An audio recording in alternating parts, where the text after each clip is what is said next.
Now at 6 on Time Warner Cable News on ABC 45, the South Carolina officer accused of shooting an unarmed man is charged with murder and is fired from the force. Plus, a South Carolina police shooting caught on video sparks strong reaction and stirs emotions. I'm Ed Scannell in Greensboro. I'll have that story just ahead.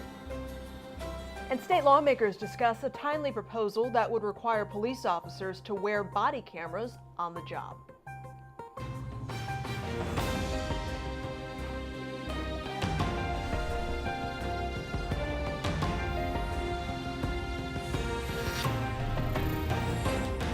You're watching Time Warner Cable News on ABC 45.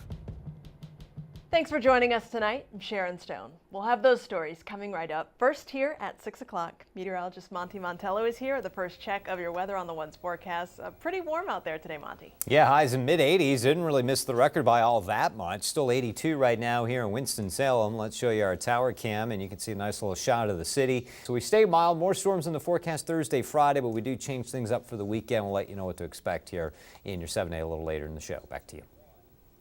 A South Carolina police officer charged with murder has also been fired. A video surfaced showing him firing 8 times at a black man who ran from him last Saturday. We've decided to only show a portion of this graphic video. North Charleston patrolman Michael Slager was arrested yesterday. Originally, Slager said he felt threatened by the victim, 50-year-old Walter Scott, and that Scott tried to grab his stun gun after a traffic stop. Now, the shooting is sparking reaction in the Triad. As Ed Scannell tells us, the murder has grabbed the attention of the public and law enforcement.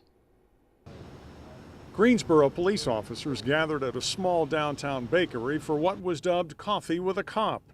The pre-planned event was an opportunity for people to talk with officers about community issues in Greensboro, but the North Charleston shooting was on the minds of many. I talked to Sue Davis, being the community relations. She had good response, very proactive what the force is doing and how they handle it. Kelly says while the shooting happened in another state, it brings up strong feelings here. And I'm sure the department's really thinking through how to handle that. Another man calls the shooting unspeakable and knows it's a blow to other officers. I'm sure that they are appalled and shocked by what occurred.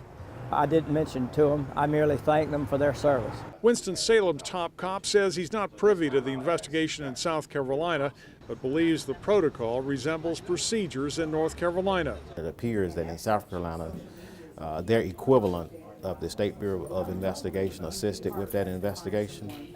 And based on their investigation, they found that the officer didn't follow either and or state law or departmental policy. A former university professor calls the shooting abusive, malicious, and disturbing, and a setback in efforts to build trust between police and the communities they serve. What did he do so bad that called for that excessive type shooting and stuff like that?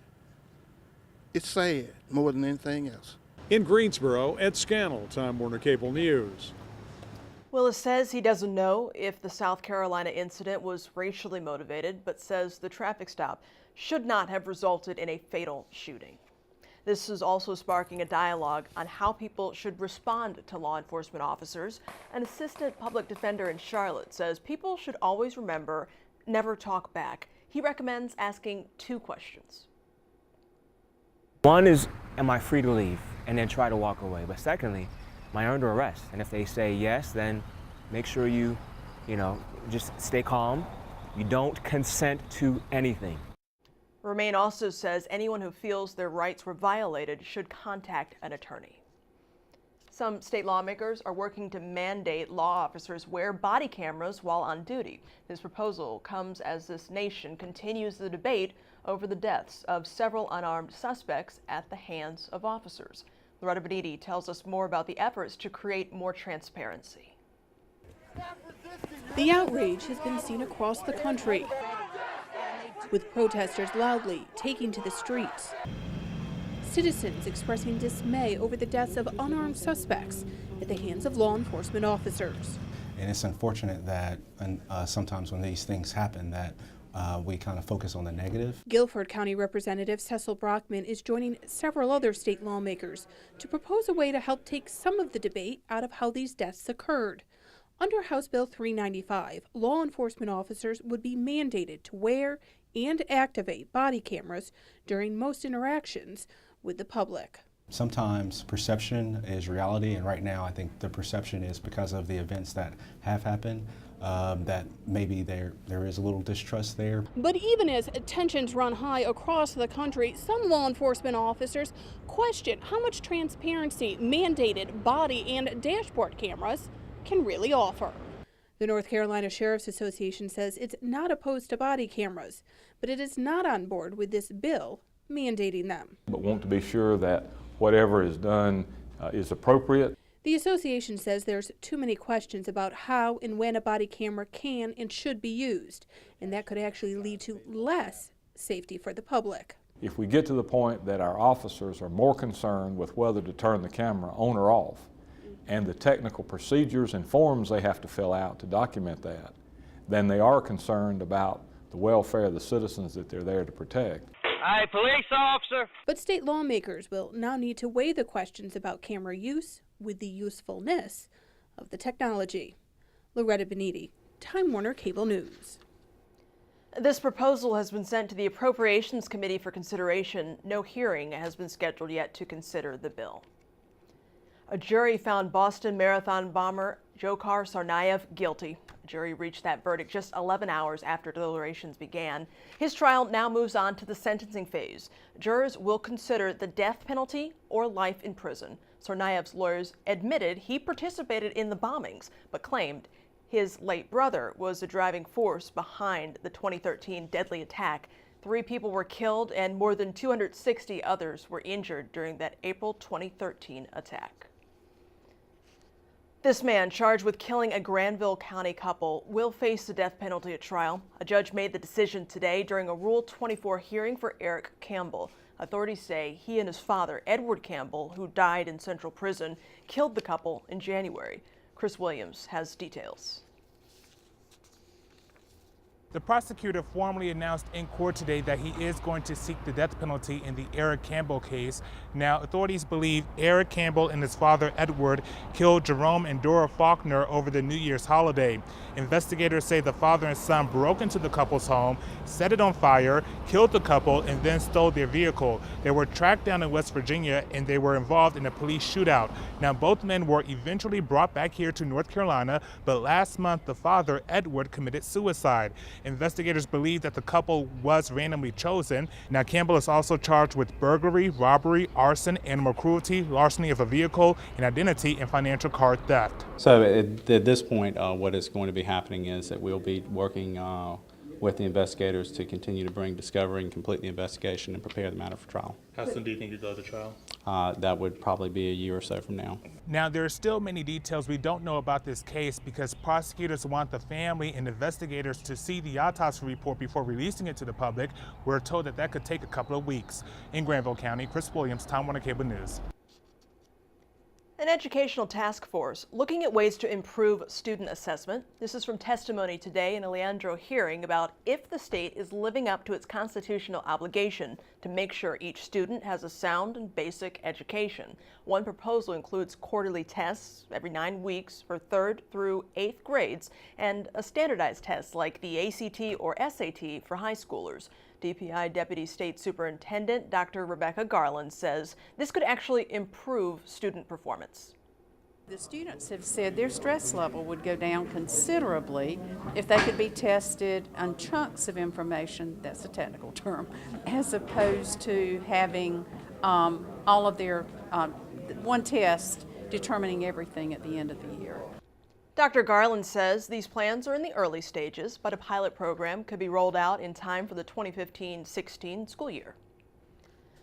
Wanda Sue Larson is out of jail. A probation officer drove the former Union County DSS supervisor away from the jail just after noon.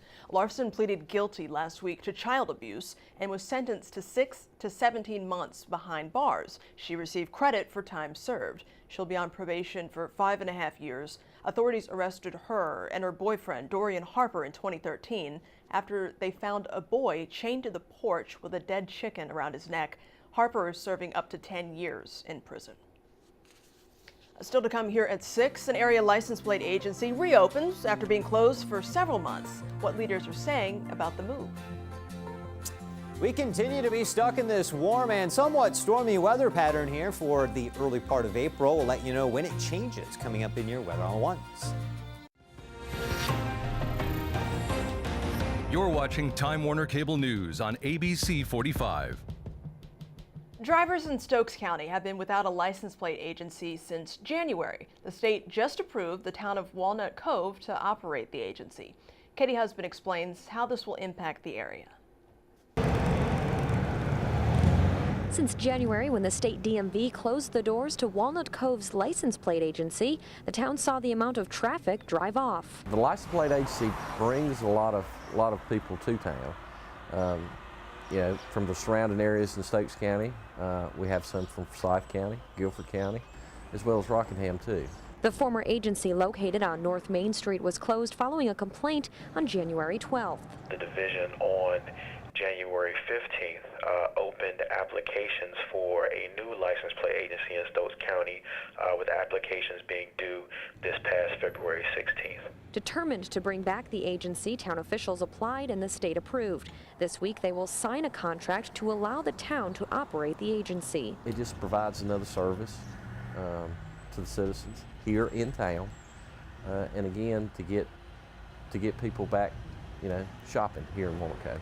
The new license plate agency will be located right next to the town office, and officials say more services will be offered to make it more of a one-stop shop for visitors. Get your license plate or your tag.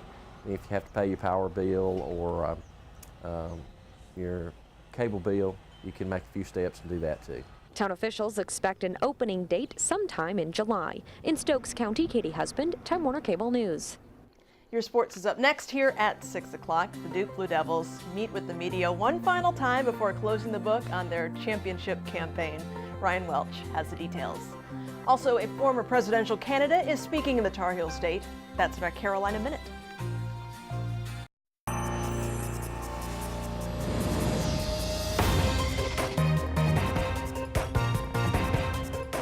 The Duke Blue Devils met with the media one final time before closing the book on their championship campaign.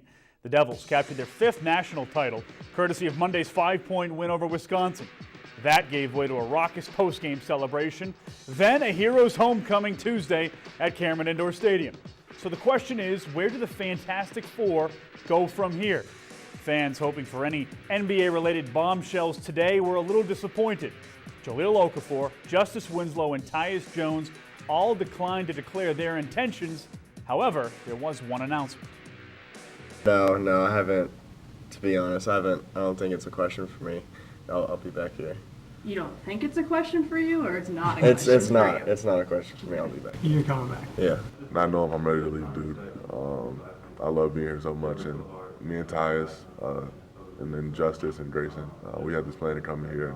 I've known Tyus since 3rd grade, and we've been planning to go to the same college since freshman year. And for it to end after 9-10 months, it would kind of suck, but also it's a business decision and things like that. So there's a lot of stuff to weigh out. Kind of the pros and cons from staying in school versus going, things I can learn. So it's a lot that goes into it. College is great. It's been a great year. Being at Duke, I've learned so much, met so many new people. So just from the standpoint of just being a college student, just outside of basketball, I've had a great time at Duke. Well, Monday's win over the Badgers didn't come easily. No way. Wisconsin took a 9-point lead 7 minutes into the second half before freshman Grayson Allen saved the day with 8 straight points. The rest, as they say, is history. But Coach K was certainly concerned before Allen's heroics. When we got down 9, I felt we were dead in the water. Now, that's not how I'm coaching my team, but I'm saying I don't think Justice is playing well right now. Quinn's not up at the level that he should be. Ja's not playing as well. We're in foul trouble. This is not good. But it was good in the end. The Masters gets underway tomorrow from Augusta National. The annual par 3 contest today, and how about the master himself, Jack Nicklaus, burying the hole-in-one on number 4. Folks, that is Nicklaus's first ace in any competition at Augusta National. With this sports update, I'm Ryan Welch. And here's tonight's Carolina Minute. An abortion rights group and other women's advocacy groups delivered thousands of petitions to Senator Thom Tillis's district office today, asking him to pass a clean version of a bill that would support victims of human trafficking. Democrats claim Republicans added abortion restrictions to the bill without their knowledge. The Justice for Victims of Trafficking Act was introduced with bipartisan support. Former Massachusetts governor and 2012 Republican presidential candidate Mitt Romney is speaking at Duke University's Fuqua School of Business. Romney is delivering the Ambassador Dave and Kay Phillips Family International Lecture. Organizers say he will review America's geopolitical challenges and opportunities in light of events in Eastern Europe, the Middle East, North Africa, and East Asia. And the 2015 Azalea Festival has officially kicked off in Wilmington. Festival goers can enjoy the flowers, tours, learn about the city's history. The very first Azalea Queen was on hand to crown this year's. These stories are more available at any time on Time Warner Cable News. And right after this quick break, Monty will have your weather on the One's forecast.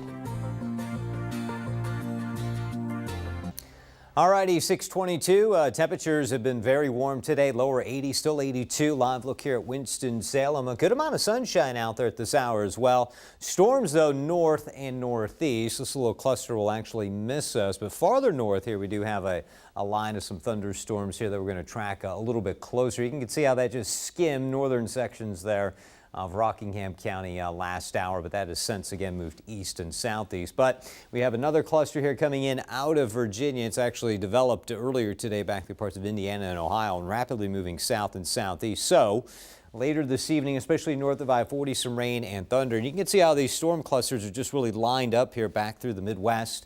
That's the focal point here of a frontal zone that's been firing these storms here, and they'll continue to provide some rain and thunder at times through the end of the week. Now 82 right now in Winston-Salem, as we showed you there on the tower cam. Also Greensboro 82, 83 Burlington, 81 Asheboro, 81 in Lexington, 79 in North Wilkesboro, 81 currently in Statesville. Very warm day today for all the Carolinas, even down toward Columbia, South Carolina, approaching 90 today. 84 our high, missed the record by 4 degrees so back in 1929, 68 the average. So yeah, really warm for this time of year, and has been humid as well with that broad south flow out there. Again, that stalled front to the north just firing these storms again the next couple of days here. In fact, Thursday and Friday, both a pretty good chance for some rain and some thunderstorms. But eventually this front does move through. A cold front late Friday evening. That should help to kind of clean out this sticky air mass and bring in some cooler, drier weather for the weekend. Really lovely conditions, although we'll start Saturday morning off a little cloud cover. I think we'll clear through the afternoon and set up beautiful for Sunday. Rain totals again tonight. It's really going to be north of Greensboro here. Not to say we couldn't see a heavy downpour, even a rumble of thunder here, but chances much higher farther north and east. And similar story here for the day tomorrow, on Friday, I should say, with showers and thunderstorms expected to move on through the area. Futurecast again showing these warm temperatures the next few days well into the 80s again through Friday. Then that cooler air only in the 60s it looks like for highs, 60s to near 70 on Saturday. Air quality and your pollen counts. Well, it's the pollen that remains a little bit high, code yellow. Air quality for the day tomorrow. Temperatures in the mountains falling back into the 60s. For the weekend, out toward the coast, warm the next couple of days in the 80s, and we'll drop back into the mid-70s. So for tonight, rain and thunder, especially north, again, of I-40 there along the Virginia border. We'll watch that line of storms coming through here this evening. 61, your overnight low. Highs tomorrow close to 80. Same story Friday. Cooler, drier, less humid for the weekend. Really looking great. Then some showers creeping back early next week. Back to you. All right, thanks, Monty. Stocks finish with midweek highs. Let's get the latest on the economy now from our team on Wall Street. I'm Diane King Hall from the floor of the New York Stock Exchange. Well, investors flip-flopped over what direction to take stocks today as they parse through the latest Fed speak. So by the close, the Dow Industrials rose 27 points. The Nasdaq rallied 40. The S&P 500 added 5 points. A split decision as Federal Reserve officials diverged in March on whether to raise interest rates in June. Some policymakers judged the economic climate as likely to warrant a rate hike by summer. Meantime, others argued that the precipitous decline in oil prices would affect inflation and signaled that a rate hike should Be further down the pike. Now, a couple of outliers said that the economy wouldn't be ready for tightening until next year. Keep in mind, this debate happened before the latest jobs data, which was underwhelming. Tesla wants to attract more luxury car buyers by adding new features to its Model S lineup. The electric car maker will equip new vehicles with all-wheel drive and more horsepower. Tesla stopped selling the older starter kit version today. That one featured a 380 horsepower motor and went from 0 to 60 in just under 6 seconds. The new model features 514 horsepower and goes from 0 to 60 in 5.2 seconds. Buyers will have to shell out $75,000, a 7% increase. Leaseholders will have to pay $838 a month. That's also higher. From the floor of the New York Stock Exchange, I'm Diane King Hall. Unemployment rates are down in the Piedmont Triad. State officials released the rates for February this morning. Burlington's fell from 5.3 to 5.1%. Greensboro High Point fell from about 6 to 5.7%. The Twin Cities saw its rate fall from 5.5 to just above 5%. Walmart is giving pay raises to more than 23,000 employees in North Carolina. As of April 4th, the workers started earning at least $1.75 an hour above the federal and state minimum wages. The new hourly rate in the Tar Heel state is $13.02. Meanwhile, the company says all employees across the nation now earn at least $9 per hour, and they will earn at least $10 an hour by next February. Tonight on Time Warner Cable News on ABC 45, a North Carolina congresswoman goes undercover to understand the struggles of the unemployed, what she learned from the experience, and what could be done to help the jobless at 11. World News Tonight with David Muir is up next. Hope to see you back here at 11 o'clock.